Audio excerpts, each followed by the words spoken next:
Target, one of America's biggest and most beloved retailers, known for its large and airy stores, a wide selection of products at affordable prices, and some of the most exciting partnerships in retail. Its loyalty program boasts 100 million members. The retailer sold a total of $106.6 billion of goods in 2024. That's really something that Target has built, this idea of a joyful, fun shopping experience that's colorful and will introduce you to items you didn't even know that you wanted or needed. Yet as of late, the discount department store has lost market share. And while its customers are spending about the same per quarter, Walmart and Costco's customers are spending even more. Between April 2024 and April 2025, Target lost nearly half of its share price. It's Hey, that's crazy. that's a big hit. A big hit. That's a big hit, bro. Ooh. It's Dang. like, It's hard to get. that's crazy how, dang. But that goes to show you, like, the power's in the people. Yeah, for sure. If the people not spending with you, they don't like what you stand for or whatever, it's gonna show. They will get together and put a stop on that quick. Like, you know what I mean? Half, 50%. 50% of market share? Dang. That's OZ. Get on top as a favorite retailer, but it's even harder to stay on top, especially in a digital age where customers' attention spans are shorter. Target was once the poster child for retail. It's not a company that's completely lost its way, but it is a company that's lost its mojo. Competition is fierce, but experts say a lot of Target's issues are self-inflicted, like understaffing and excess inventory, and what some have called an identity crisis. In general, I think there's confusion about who Target is and what it stands for at this point. The company needs to get back to some of that original feeling that it gave shoppers, but that can be a hard thing to do. So has Target lost its Target magic? And if so, how can it get it back? Target, like most retailers, is caught in the Trump administration's turmoil around tariffs. While on a 90-day pause, the volatility is damaging consumer confidence. Roughly half of Target's merchandise is sourced internationally. As of April 30th, the Trump administration has imposed 10% universal tariffs on most countries except China, which is set at 145%. Over the last few years, we've gone from over 60% of our imports coming from China to 30, and we're on a path to get it down to 25. So we've diversified our supply chain to give us more optionality. And I think that'll serve us well as we go forward. We're going to try to make sure we can do everything we can to protect pricing. But if there's a 25% tariff, those prices will go up. The news about tariffs comes after the retailer reported yet another year of flat revenue. Foot traffic declined for 11 straight weeks between January 27th and April 13th, 2025. That period coincided with a 40-day boycott. Dang. Oh, see, that's the boycott they was talking about. Hold up. January 27th? Dang. Every single week. For the first quarter, it was down every week. That's crazy. Yeah, that's crazy. And April 13th, 2025. What's the solution? Like, how do you come back from that? The DEI, I think it was about to get to that. Okay. That period coincided with a 40-day boycott over the company's decision to roll back some of its diversity, equity, and inclusion initiatives. A wider scale boycott is brewing. Competitor Costco, which stuck with its DEI goals, saw sales grow nearly 9% in March 2025 from the same month a year prior. I'm going crazy. Customers really don't like that confused positioning, and it's kind of trying to take a middle of the road position. The problem with being in the middle of the road is you end up getting knocked down from both sides. While shoppers aren't turning away from Target completely, Walmart and Costco's customers are spending more than they did 3 years ago. Target sells more discretionary products than competitors. It helps that Walmart is the nation's largest grocer by revenue. About 60% of its total sales are non-discretionary. For Target, that number is about 50%. When you're a destination for groceries, which is like a weekly, sometimes multi-week, multi-day in a week visit, you have more opportunity to get the customer to buy something else while they're in the store. Target has been seen as being, not quite so good value for money over recent years. And people have said, look, let's give Walmart a try, especially for grocery and some essential stuff. And again, once they've... Well, nah, for real, where you be shopping at though, bro?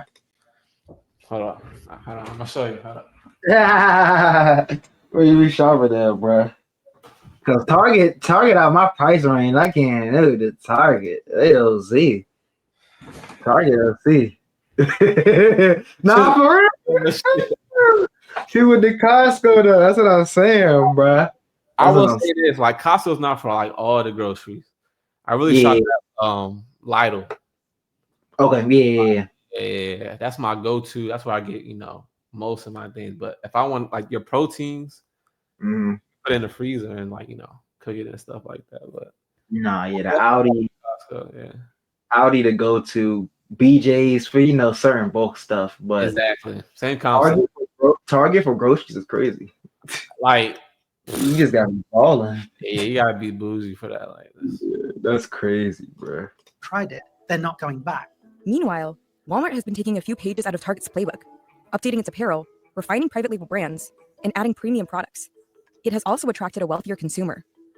Several experts say Target has also struggled to adapt to its new channels, like e-commerce and curbside pickup. Some blame understaffing. Target has almost become a victim of its own success because it's grown a lot, especially online. A lot of the basics in many stores are being neglected. There are empty shelves because products not being brought out from the stockroom. There are longer lines at the registers because Target doesn't have enough staff to open those registers. And this has really deteriorated the store experience. Target's problems are much bigger and more complicated.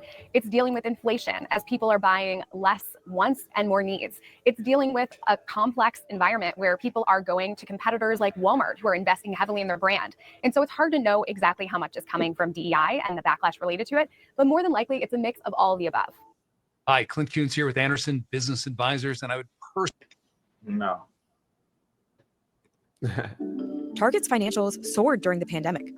The retailer remained open, and its core customer, a middle to high income shopper, was on a spending spree with a generous stimulus check. Target's stock shot up to an all-time high in November 2021. Okay.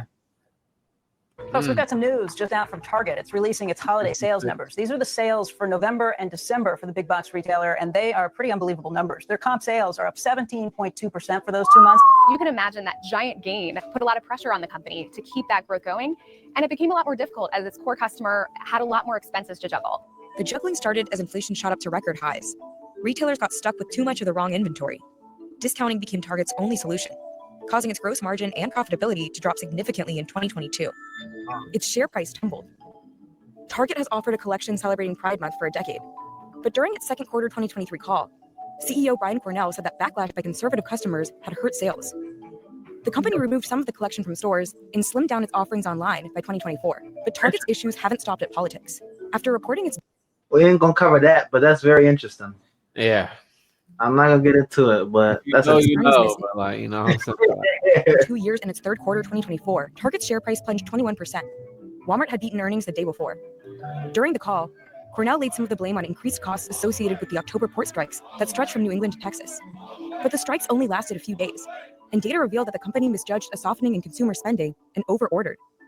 Target has struggled to have the right things at the right times. For example, with inflation, it's seen a pivot to necessities like paper towels and food, and it had too many discretionary items like home goods that people weren't buying at the same levels.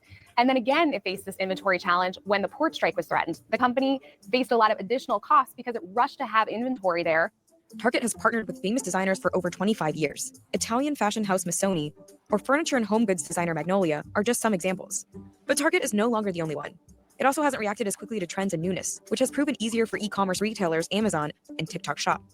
It's a consumer that's on a budget. We want to make sure we delight them with great new items, but also the value they're looking for, that affordability every time they shop. So we'll continue to make sure we lean in and do everything we can to control prices, provide that value, and continue to delight them with newness along the way. Retail theft and shrink continue to be an issue for Target. In the first half of 2023, the company said it lost nearly $500 million more than in the year prior, causing it to lock up some of its products. But that has also pushed customers away. They'll say, okay, I'll try Amazon for that, get it delivered to my door. The problem is once they've tried it once, they tend not to go back. Some investors and analysts have blamed Target leadership on some of its operational challenges. CEO Brian Cornell is slated to retire at the end of 2025. However, no succession plan has been announced. There seems to be a sort of timidity in the boardroom around coming out with definitive statements, definitive views, even definitive strategies for Target. I also think there's a lack of honesty from Target management. They used to be pretty open, and over the past couple of years, they've really clammed up. They don't seem to admit to or own issues. They seem to come out with strange statements like customers are thanking them for locking things up. Target declined CNBC Digital's request for an interview, but said in a statement that Target is a company designed to deliver long-term profitable growth. The 2024 results came with an unexpectedly high level of variability throughout the year, which we aim to continue mitigating moving forward. By controlling what we can control, we are confident we can continue to create value for our stakeholders. While Target is more at risk than competitors like Walmart and Costco because of its larger share of discretionary offerings, experts say it should be cautious about drastic changes. They don't want to be Walmart. They don't want to be Costco. They want to be Target. And part of Target is that fashion image. But there are steps it can take to course correct. For one, investing in its stores as well as potentially looking to open more. If you make the effort to drive to a Target store and you go in and the products aren't in stock, the environment's messy, you're waiting a long time at the register, that's a poor experience. And it makes you say, should I bother going back next time? And if the answer to that is no, Target loses the custom. Target's latest collaborations with Kate Spade and Warby Parker have seen some success. But analysts say it needs more of what they call newness. The company should also be more strategic about who it partners with. After all, in a constantly evolving retail landscape, everyone is competing for consumers' loyalty and attention. If you stop opening stores, you shrink. Newness still moves the needle. So even when people are pulling back, if they see that eye-catching color of leggings, they're more likely to buy it. It does have things in its toolkit that it can pull out to help it scale. But that's going to need a really clear vision and a really compelling point of view from management and real confidence in communicating that to investors and to staff and ultimately to customers. And that's the piece I don't think that's quite there at the moment. But aside from any of its internal challenges, Target, as well as any other American retailer, has to deal with uncertainty around tariffs. We'll see how things unfold. I think for anyone in our space today, we're looking for certainty. And hopefully over the next few weeks, we have a better understanding of how things are going to move forward. And Hey man, we gonna see. We gonna see what they talking about. We gonna stay tuned with their stock price, cause I don't know. They making like a big hit right now. They taking a big hit right now. A crazy hit. Yeah. So I just goes to show. Yeah. Stockholder investors, they don't be playing consumers. If they move one way, they change the sentiment real quick. Man, they changed the whole store. You know what I mean? Nah, that's though. Appreciate y'all tuning in for this video and catch